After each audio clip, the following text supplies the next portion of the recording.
Hello everyone. आज हम पढ़ेंगे अधिगम की विशेषताएं। हमने पहले वाली जो वीडियो बनाई थी उसमें अधिगम का मीनिंग बताया था, उसकी विशेषताओं के बारे में आज पढ़ रहे हैं। अधिगम की 20 विशेषताएं होती हैं। सबसे पहली विशेषता है अधिगम निरंतर चलने वाली प्रक्रिया है। जो अधिगम की प्रक्रिया होती है वो लगातार चलती रहती है। जैसे माँ के गर्भ से प्रारंभ होती है, बच्चा माँ के पेट से जन्म लेता है और मृत्यु तक वह ज्ञान, कौशल, आदतें, अभिवृत्ति तथा अभिरुचियों का विकास होना तथा इनके बारे में ज्ञान प्राप्त करना ही अधिगम होता है। नेक्स्ट पढ़ते हैं हम अधिगम व्यवहार में परिवर्तन है। अधिगम मतलब सीखने से हमारे व्यवहार में परिवर्तन कैसे आता है। जैसे कि सीखने दो प्रकार का होता है, अच्छा भी सीखना और बुरी बात भी सीखना। सीखना तो दोनों हो गया ना, हमने बुरी बात भी सीखी और अच्छी बात भी सीखी, लेकिन बुरी बात से बुरा इफेक्ट होगा। इसीलिए जो ज्ञान होता है वो हमें ध्यान रखना चाहिए कि सकारात्मक दृष्टि से ही प्राप्त करें हम। अधिगम सार्वभौमिक प्रक्रिया है। अधिगम की प्रक्रिया सार्वभौमिक मानी गई है।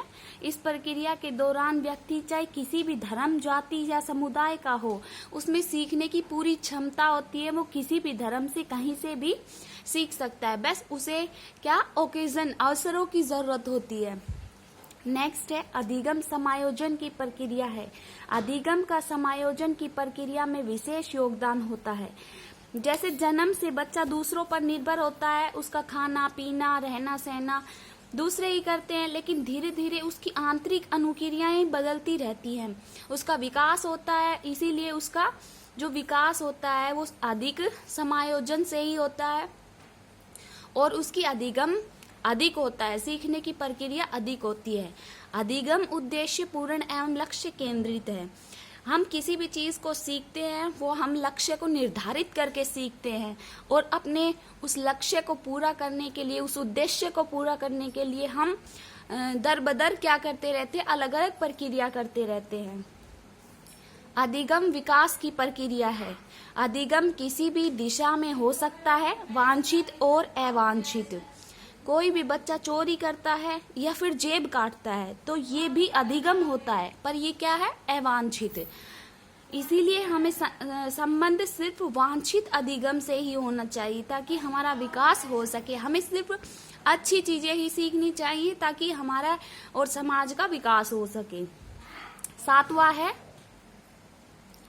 अधिगम अनुभवों की नई व्यवस्था है। अधिगम या सीखने का आधार क्या है, नवीन अनुभवों को ग्रहण करना, नए नए अनुभवों को। और वो कब होता है, जब हम पुराने अनुभवों के आधार पर नए अनुभव प्राप्त करते हैं, उसे ही एक नई व्यवस्था जन्म लेती है। ठीक है। आठवां है अधिगम क्रिया और वातावरण का परिणाम है।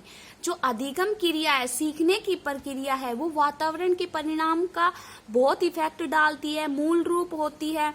हमें बेस्ट वातावरण मिलता है तो हम अच्छी चीजें सीखते हैं, जल्दी सीखते हैं और जो भी अनुभव के परिणाम स्वरूप बच्चे के व्यवहार में बहुत जल्दी क्या होती है, प्रक्रिया।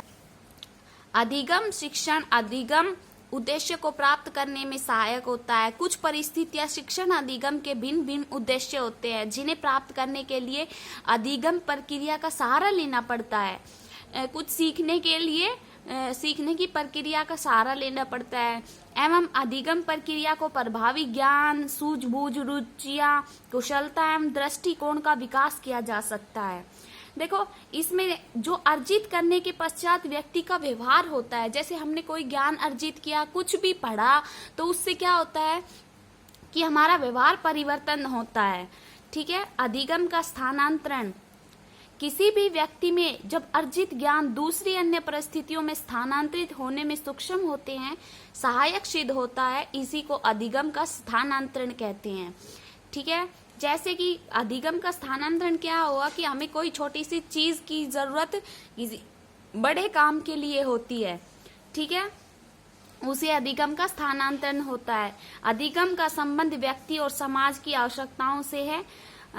व्यक्ति, समाज, प्राणी अभिन्न अंग है। वह समाज में रहकर अपनी आवश्यकताओं को पूरा करता है, लेकिन हर व्यक्ति की शारीरिक, मानसिक, सामाजिक धार्मिक आवश्यकताएं होती है, लेकिन सभी व्यक्ति की आवश्यकताएं कभी भी पूर्ण नहीं हो सकती। इसीलिए वो अपनी आवश्यकताओं को नियंत्रित करता है और नियंत्रण करने की प्रक्रिया को परिस्थितियों के अनुकूल ढालना कहते हैं। इसे अधिगम प्रक्रिया और आवश्यकताओं के बीच क्या होता है, बैलेंस पैदा होता है, संतुलन पैदा होता है। नेक्स्ट, अधिगम व्यक्तित्व के सर्वांगीण विकास में सहायक होता है। संतुलित और सर्वांगीण विकास में अधिगम प्रक्रिया का महत्वपूर्ण योगदान होता है, जिसे हर व्यक्ति अपने जीवन में चाहता है। अधिगम अनुसंधान करता है। देखो, अनुसंधान करना भी एक अधिगम की ही प्रक्रिया होती है। अनुसंधान के दौरान कई बार व्यक्ति प्रयास करता है, प्रयास करने के बाद परिणाम पर पहुंचता है। बहुत बार हम गिरते हैं फिर चलना सीखते हैं, उसे ही क्या कहा है, अनुसंधान करना भी अधिगम है। अधिगम चेतन और अनुचेतन का अनुभव करवाना, मतलब कॉन्शियस एंड सबकॉन्शियस माइंड का अनुभव करवाता है। अधिगम चेतन और चेतन अनुभव द्वारा निर्धारित होता है। यह सीखने वाले व्यक्ति द्वारा जानबूझकर या अनजाने में अर्जित किया जाता है। कुछ चीजें हम सीखते हैं, कुछ चीजें हमें खुद ब खुद आ जाती है अनजाने में। अधिगम द्वारा व्यवहार के सभी पक्ष प्रभावित होते हैं। अधिगम व्यवहार कौशल ज्ञान दृष्टिकोण को प्रभावित करता है। ठीक है, नेक्स्ट पढ़ेंगे हम, अधिगम जीवन की मूल प्रक्रिया होती है। अधिगम जीवन की मूल प्रक्रिया माना गया है। इसके बिना जीवन का अस्तित्व, किसी भी प्रकार की प्रगति संभव नहीं होती है। ठीक है, अधिगम पूर्ण परिस्थिति के प्रति पूर्ण प्रतिक्रिया है। देखो, अधिगम संपूर्ण परिस्थिति, पूरी परिस्थिति के प्रति व्यक्ति की पूर्ण प्रतिक्रिया, अर्थात वह किसी भी परिस्थिति में किसी प्रकार की प्रक्रिया प्रस्तुत करता है, यही उसका अधिगम कहलाएगा। जैसे हमें किसी का क्वेश्चन याद है तो हम सर से बोलते हैं कि सर हमें ये याद है तुरंत, क्योंकि वो क्या हो गया, हमारा सीखी हुई चीज हो गई। अधिगम सक्रिय एंड सृजनात्मक है। अधिगम प्रक्रिया सक्रिय होती है, इसीलिए सीखने वाला व्यक्ति सीखने की प्रक्रिया में भाग लेता है तथा वह कुछ भी सीख सकता है। अतः अधिगम सक्रिय एवं सृजनात्मक माना गया है। अधिगम विवेकपूर्ण है। अधिगम एक विवेकपूर्ण कार्य है। बिना किसी चिंता, बिना किसी विचार के कोई इंसान कुछ नहीं सीख सकता, न ही कोई कार्य में सफलता मिलती है। और जब हमारा धैर्य हमारा साथ देता है, हमारा विवेक हमारा साथ देता है, तो हमारे जो कार्य है उसकी शीघ्रता से हम सीख सकते हैं, जिसमें से बुद्धि का प्रयोग किया जा सकता है। गुस्से से हम कुछ भी नहीं सीख सकते, लेकिन धैर्य से हम एवरीथिंग इज पॉसिबल। अधिगम उद्दीपन और अनुक्रिया से में संबंध है। अधिगम का प्राय उद्दीपन और अनुक्रिया से संबंध होता है। किसी कार्य की सीखने के बाद कार्य के प्रति अनुकूल प्रतिक्रिया करना ही उद्दीपन होता है। कोई कार्य हमने सीखा, उसी के अकॉर्डिंग हम और कार्य करते हैं, उसे ही उद्दीपन कहते हैं।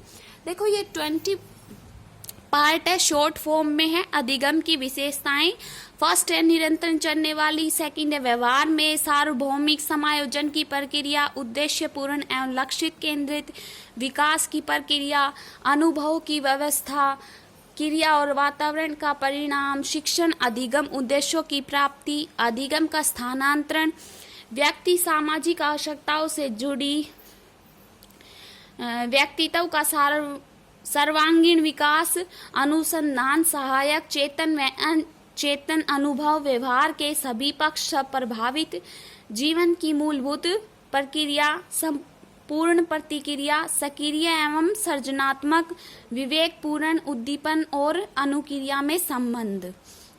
ठीक है, ये 20 अधिगम की विशेषताएं हैं शॉर्ट फॉर्म में। आई होप आपको ये वीडियो अच्छी लगी हुई हो और आपको ये हेल्पफुल रही हुई हो।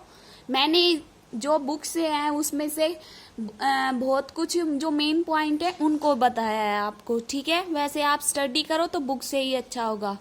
तो अगर आपको ये वीडियो हेल्पफुल रही है तो मेरे चैनल को लाइक शेयर एंड सब्सक्राइब कर दीजिए।